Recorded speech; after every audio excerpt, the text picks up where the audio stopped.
फिर किसी ने कहा कि कथा में जाकर क्यों बैठे? हम टीवी पर कथा सुनते तो हैं, हम मोबाइल पर कथा सुनते तो हैं। आप कहते हो कि आपके नजदीक में 100, 150, 200, 250, 300 किलोमीटर की दूरी पर भी अगर कथा हो तो उसको ग्रहण करिए। एक तो कथा अपने क्षेत्र में हो, ये बड़ी कठिन, बड़ी मुश्किल बात है। कथा होते होते भी कहीं ना कहीं कुछ अड़चन आ जाती है, कोई तकलीफें आ जाती हैं और कैंसिल हो। अभी अभी आज ही लखनऊ में जो कथा होने वाली थी वो कैंसिल हो गई। 24 दिसंबर से जो 30 दिसंबर तक की कथा लखनऊ में थी वो कैंसिल हो गई। क्यों? क्योंकि जहां कथा होना थी वो प्रांगण लगभग 7-8 एकड़ का था। अब जब ये सिरपुर की कथा 60 एकड़ के प्रांगण में लगभग 100 बीघा जमीन में हो रही है तो फिर व्यवस्था नहीं कैसी चाहिए। 60 एकड़ का ये प्रांगण है जिसमें भक्त लोग बैठे हैं।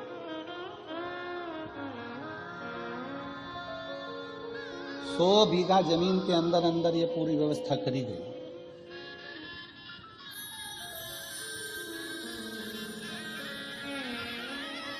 कोई पुण्य है। क्यों? नाम का स्मरण होगा तो हृदय में रमण होगा, रमण होगा तो दुख का मरण होगा, ये निश्चित है। श्री शिवाय नमस्तु, श्री शिवाय नमस्तु, श्री शिवाय नमस्तु, श्री शिवाय नमस्तु, श्री शिवाय नमस्तु, श्री शिवाय नमस्तु, श्री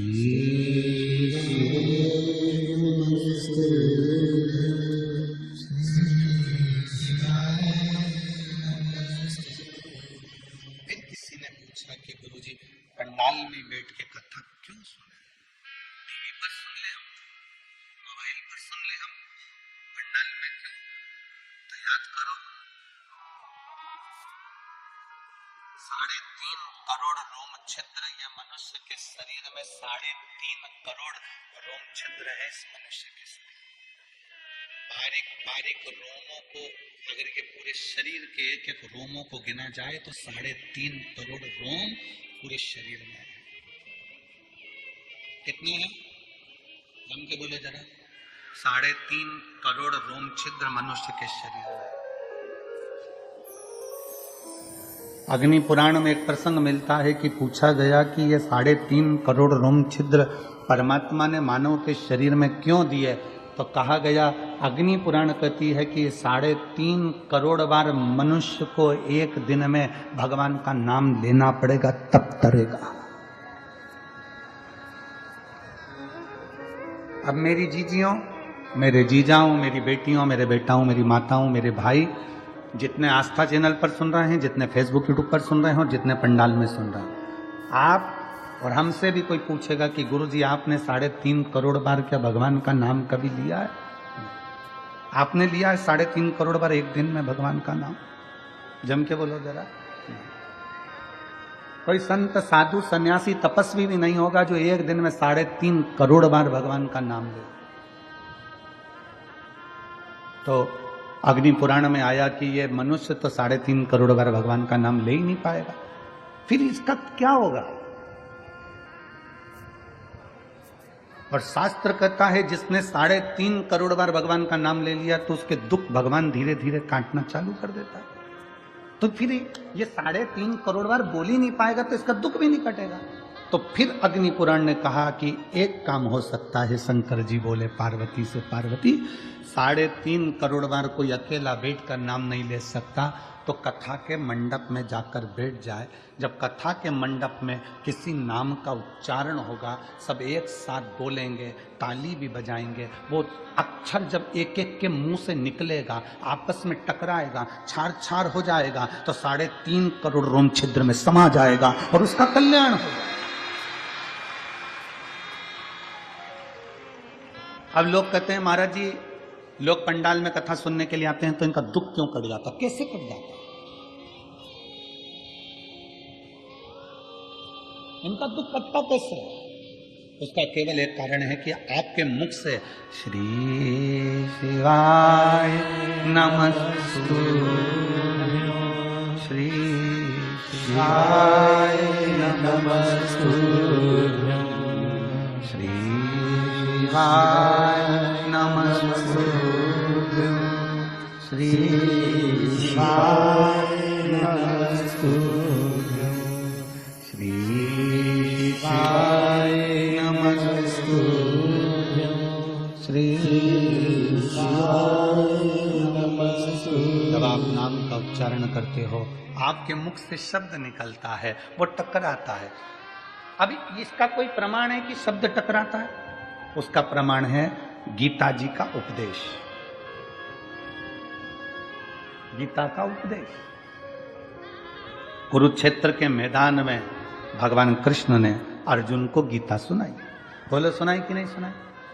अर्जुन को जो कुरुक्षेत्र के मैदान में गीता सुनाई, वो गीता का ज्ञान जो भगवान कृष्ण ने अर्जुन को दिया, अर्जुन को बोले भगवान कृष्ण गीता, उस गीता का उपदेश जब भगवान कृष्ण ने दिया, तो वो गीता बोलने पर भगवान के मुख से जो शब्द निकले, वो शब्द आज भी कुरुक्षेत्र की भूमि पर घूम रहे हैं। इसलिए वहां पर बड़े बड़े रिसर्च सेंटर लगाए गए कि भगवान ने जो ध्वनि में बोला था, वो ध्वनि पकड़ना है और उन अक्षरों को पकड़ना है। उसी अक्षरों को पकड़कर हमारे वेद और शास्त्र ये गीता का ज्ञान देते।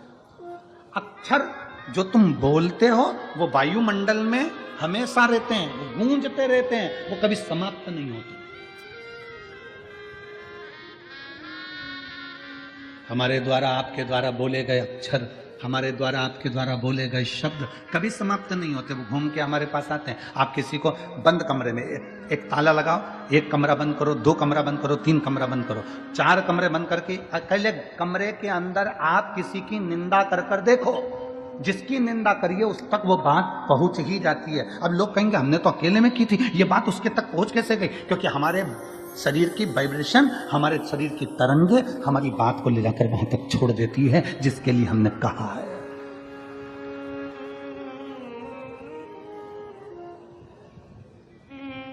हमारे शरीर की वाइब्रेशन, हमारे शरीर की तरंगे वहां तक ले जाकर छोड़ देती है जिसके लिए हमने अपशब्द कहा। आप किसी को गाली देकर देखो, चलो जाने तो आपका कोई नौकर हो ना, आप अपने घर पे बैठ के नौकर को ही कुछ अपशब्द कह के देख लें, नौकर नहीं है वहां पर, परंतु उस नौकर को मालूम पड़ जाएगा कि मेरे सेठ के मुख में, मेरे सेठ ने मेरे लिए कुछ कहा, मेरे सेठ के दिमाग में कुछ चल रहा। हमारी वाइब्रेशन बता देती है, हमारी तरंगे बता देती है। इसलिए शिव महापुराण की कथा कहती है, अच्छा विचार करिए, अच्छा सोचिए। अगर कोई तुम्हारा दुश्मन है ना, उसके बारे में अच्छा सोचना चालू करो। एक दिन वो दुश्मन तुम्हें सुंदर माला लाकर ना दे, तुम्हारे को गुलाब का फूल लाकर ना दे, तुम्हारे लिए गुलदस्ता लाकर ना दे, तो कहना जब दुश्मन है उसके लिए भी अच्छा सोचना प्रारंभ करो, श्रेष्ठ सोचो। बहू सास की दुश्मन नहीं है, सास बहू की दुश्मन नहीं है।